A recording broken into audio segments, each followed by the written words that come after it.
Southwest Florida. The team that's first, fair, everywhere.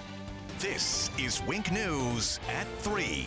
Hurricane Ian left communities broken and some people struggling to find a place to sleep or even food to eat until one organization stepped up and worked with first responders to provide for people in need.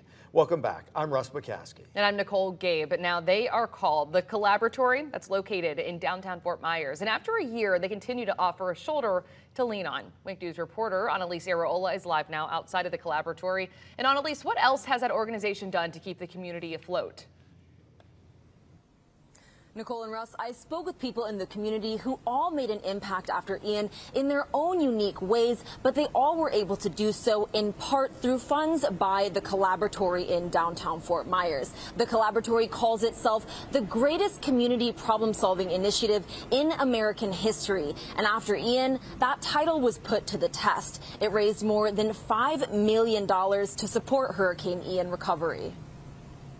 After Hurricane Ian, a lot of people were in need of a helping hand. A lot of people lost everything, and so there were a lot of needs that folks were dealing with, and those funds were able to get right out to them. Tessa Lesage is the director of Future Makers Coalition at Collaboratory. As a community foundation, we leverage our partnerships and our relationships with other organizations in the community. So we leverage the relationships with donors and then with nonprofit organizations. Collaboratory in downtown Fort Myers is a community foundation committed to solving social problems in our community and in emergencies like Ian. And so the United Way is always our partner in emergency relief. It raised $5 million. $2 million came from that emergency relief fund. Most of that was distributed by the United Way to nonprofit organizations that were serving people directly on the ground. One example is the Lee County Legal Aid. We were able to support them as they are working with individuals that are facing legal struggles related to their house insurance, getting their house back up and running. Andrew Banier is the executive director of Lee County Legal Aid Society,